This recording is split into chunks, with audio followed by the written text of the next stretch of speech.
Bugün çok güzel çünkü yine doğadayız ve yine ateş yakacağız. Daha güzel ne olabilir ki? Bugün konaklamalı aktivitelerde bütün gece boyunca dayanacak, bizi ısıtacak bir ateş yakacağız. Şömine tipi ateş yakacağız bugün beraber. Bunun için biraz daha kalın odunlara ihtiyacımız var. Bunları kurumuş, yıkılmış, devrilmiş ağaçlardan temin edebiliriz. İlk önce ateş yakacağımız yeri tespit ediyoruz. Daha önceden ateş yakılmış bir yer burası. Bir platform bile burada hazır. Bu sefer her zaman hazırladığımız platformun dışında ateşin kendisi de platformu oluşturmaya yardım edecek. Hadi hep beraber hazırlamaya başlayalım ve beraber görelim. İlk önce zemine bir tane büyük boy kütük yerleştiriyoruz. Bunun oldukça sağlam olduğundan emin olmaya çalışalım. Hareket etmesin çok fazla çünkü bütün ateşimizi bunun üzerinde yakacağız. Hemen ardından diğer üstüne koyacağımız büyük kütüğümüzü desteklemek adına, aradaki hava akışını sağlayabilmek adına birer tane küçük kütük koyacağız yanlarına. Üzerine de diğer ikinci kütüğümüzü koyacağız ve bizi bütün gece boyunca ısısıyla beraber, aydınlığıyla beraber, sıcaklığıyla beraber bizi kucaklayacak.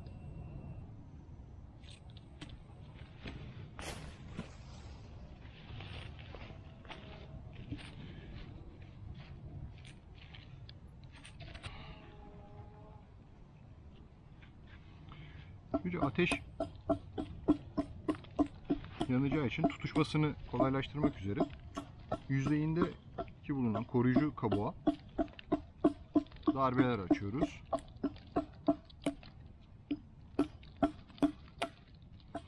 Buraya da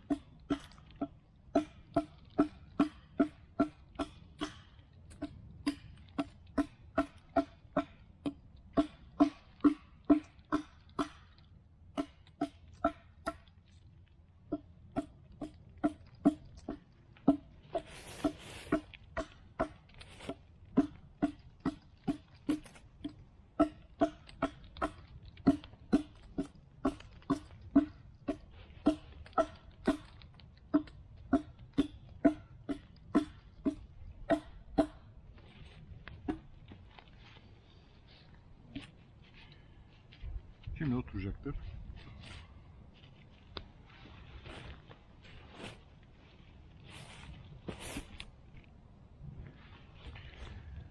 Bunlar üstteki ağacımızı, kütüğümüzü taşıyacaklarından dolayı merkezden olduğunca uzakta konumlandırmakta fayda var.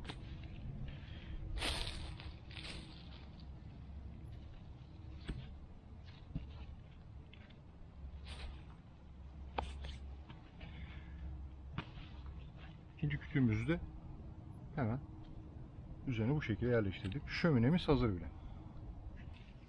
İlk önce ateşimizi yakalım. Ardından yerleştirelim.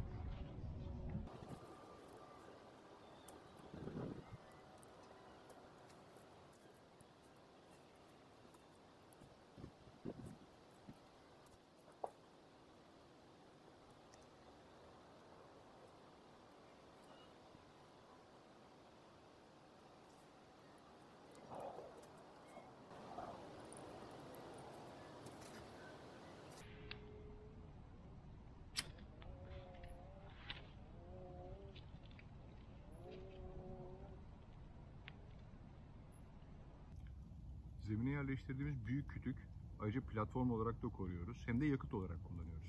Kendisine çok teşekkür ediyoruz kendisine. Bizi bütün gece boyunca ısıtacak burada.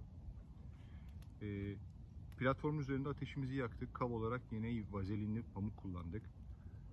Magnezyum çubuğuyla ateşimizi yaktık. 2 tane destek koyduk ki aradan bir hava akımı oluşturacak kadar, minik minik dallarla besleyebileceğimiz kadar bir boşluk oluşsun. Üzerine de büyük kütüğümüzü yerleştireceğiz. Şimdi minik dallardan ateşimiz burada tutuştu ve kendine gelmeye başladı. Biz bunu ufak ufak yayarak bütün kütüğün maksimum derecede kullanmaya çalışacağız yakıt olarak. Yani merkezini tamamen böyle bitirip de dağılmasına izin vermek yerine ateşimizi yayarak kullanacağız. Buradaki destek noktalarının tutuşmamasına dikkat etmek gerekiyor ki devrilmesin. Tutuştu. Üstündeki kütüğümüzde tutuşması için üzerine yerleştiriyoruz dikkatli bir şekilde. Şöyle bir bakarak desteğin nasıl olduğuna bakmakta fayda var.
Arkaya dönüp dönüp sürekli odun alıyorum, dal parçaları alıyorum.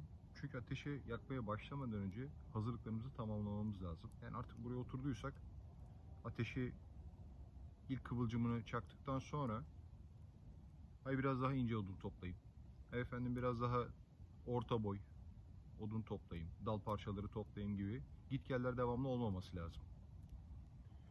Şu anda ateşimiz yeni yanmaya başladı ve şu anda bir yoğun şekilde duman çıkıyor. Bu dumanın iki nedeni olabilir. Bir, yeterince oksijen alamıyor demektir. İkincisi, attığımız dal parçaları çok kuru değilmiş demektir. Hızlı yanmaya başladıkları için aslında kuru. Hafif bir nem olabilir ama yani su buharıdır aslında bu çıkan şey. Ben oksijen almadığını da düşünüyorum. O yüzden üflüyoruz. Kendi nefesimizden ateşimize can veriyoruz.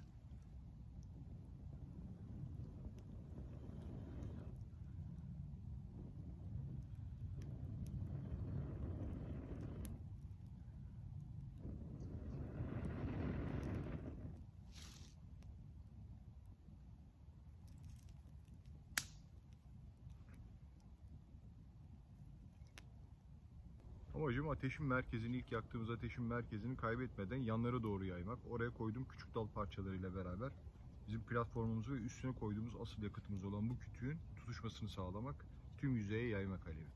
Ki bütün gece boyunca bizi ısıtsın.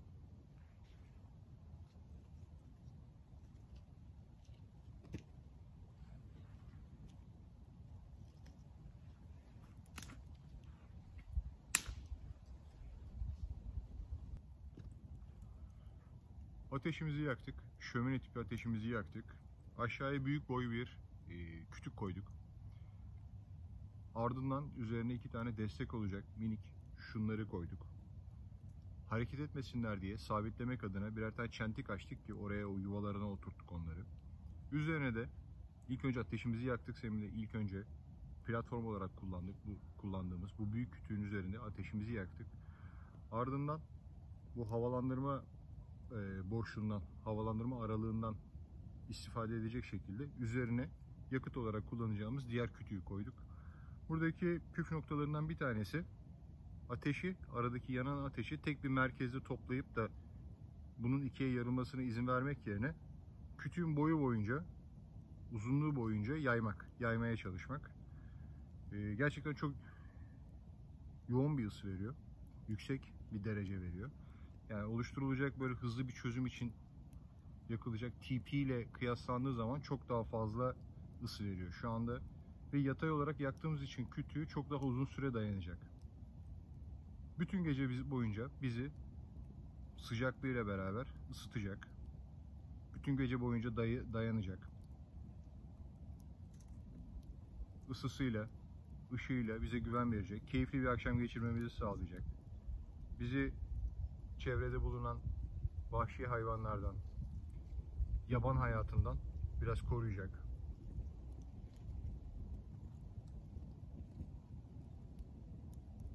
Şömine tipi ateş.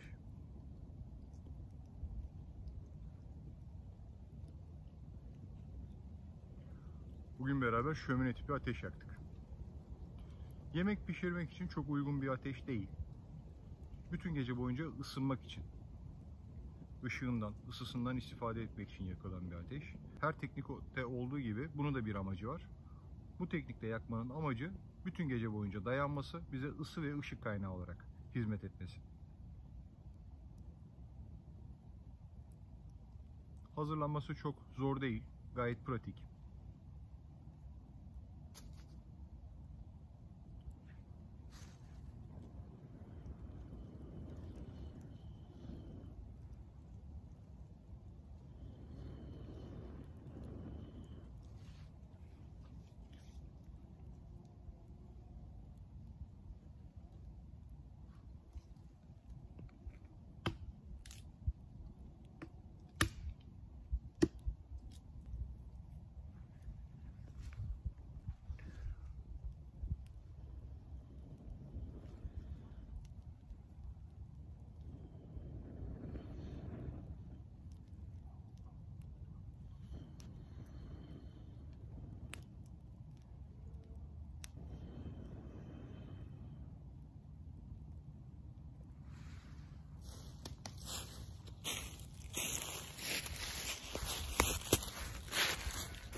Bakın, arada yeterince hava alacak kadar yeterince bir boşluk var. Arasına daha minik dal parçalarını koyarak hem alttaki hem üstteki kütüğümüzün alev aldırdık. Tutuşturduk. Besleyerek devam ediyoruz. Yani çok ciddi bir ısı çıkıyor bu iki ana yakıtımızdan. Aradaki dal parçalarıyla ateşimizi canlı tutuyoruz. Önemli olan, burada yakmıştık ilk ateşimizi. Yanlara doğru yayarak kütüğümüzün ortadan kırılmasına engel olmak. Her iki kütüğün de ortadan tükenmesine engel olmak.